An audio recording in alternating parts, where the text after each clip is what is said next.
you very much. Now, folks, I'd like to take a minute away from the questions because I'd like to talk about something a little bit serious.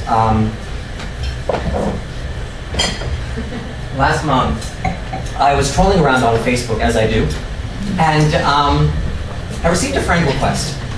Now, I don't like to add people on my Facebook that I haven't met at least once, but being a performer, you have to leave yourself somewhat open. So I will often, if somebody sends me a message or a Facebook request and I don't know them, I'll send them a message just to see how I know them and, you know, get some sort of repertoire going. Well, I received this friend request from a girl by the name of Dawn Daniels. So I went through her profile and I had absolutely no recollection of how I knew her. So I sent her a message and I said, "Hi there, I received a friend request from you and I don't really remember how we met. Would you be able to refresh my memory?"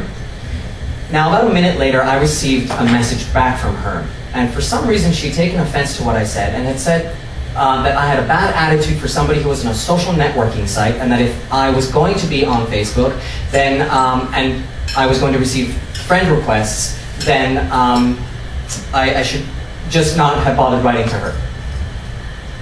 Well, I was a little taken aback by that, so I sent her another message, and I said, "Look, I apologize if you think that I was being rude, but you know, I was merely curious how it was we happened to know each other, because I have absolutely no recollection." Hi there.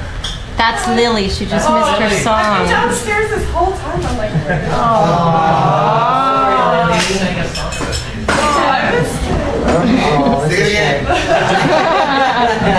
Maybe I won't screw up this time. Anyway, so I sent her a message saying, you know, I apologize if you had somehow taken offense, but I didn't mean it that way. How was it that we knew each other? After about 2 minutes, I received an instant message from her. And it said, "Oh, you're gay. Explains your sour attitude." So I said, "Excuse me," to which she replied, "I'll go slowly," and then proceeded to write every word and hit enter so it showed up on its own line. "You're gay. Explains your sour attitude." So I wrote back. To which she responded, "Oh, boo-hoo-hoo, go cry to those other gross fudge patches."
Now I was angry.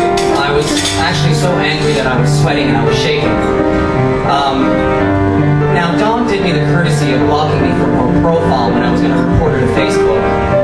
Well, what I did was I wrote this as my Facebook status, and I received so much love and support from the people in my circle. I was really touched by them.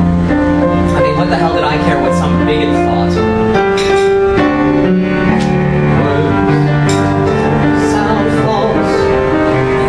Skin's too thin. We don't want when your heart caves in. So if you kiss me, if we touch,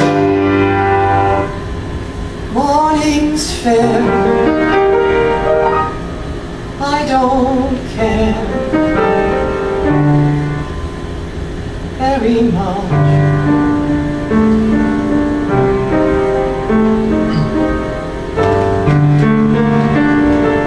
Now, I wish I could say that this was the end of the story, but unfortunately it's not.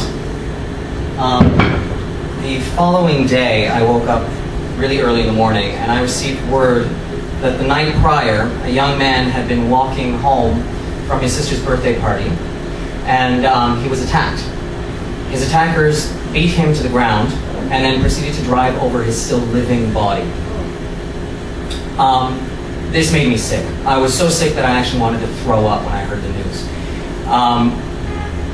Now, the reasoning for the attack hasn't officially been proven, but those who were around him, people who loved him and knew him, believe it to be a gay bashing.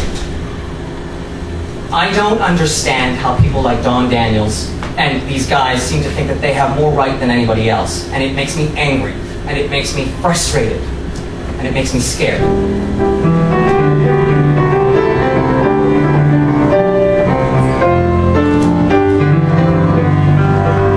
I never made this world, I didn't mean to lose it. I know no one said it was fair. They had a garden once, they had the chance to choose it. They gave it away, including my share. And now we're lost in the wilderness, lost crying in the wilderness. And if anyone's watching, they couldn't care less. We're lost in the wilderness.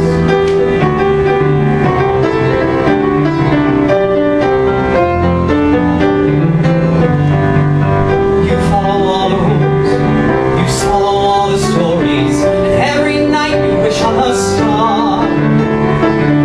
Dreaming your day will come, trusting in allegories, but every night, boy, you look where you are. Lost in the wilderness, lost dying in the wilderness. And if anyone's watching, they couldn't care less. We're lost in the wilderness. Don't you ever watch the eagle fly to the sun? Oh, wonder how he got to be so free. If you ever heard, you know our journey's begun. Hey, what we got to lose, boy? Already we are lost in the wilderness.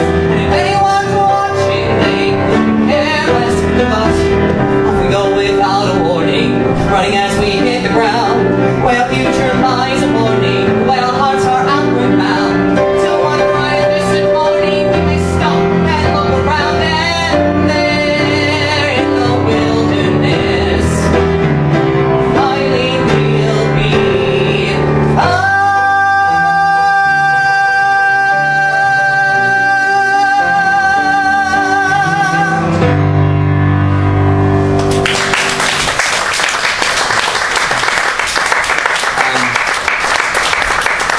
I wasn't going to discuss this, but I sort of feel compelled to talk about this as well.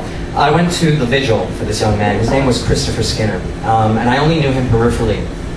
But I did go to the vigil, and we walked from the corner of Church and Wellesley to Victoria and Adelaide, which is the site where he was killed. We were 1,200 strong, and it was a very profound experience. It's an experience I'll never forget, because as we walked, I had a moment of clarity. Just one of those moments that just everything seems to click in your mind. And together, 1,200 people strong, we walked together in a unified anger and hurt and vulnerability, but also in love and support and respect. And it was the first time in my life that I can honestly say that I felt proud of who I was and of being gay, and that it was nothing to be ashamed of, and that we weren't alone. We are strong. That's all I wanted to say about that. So at this time,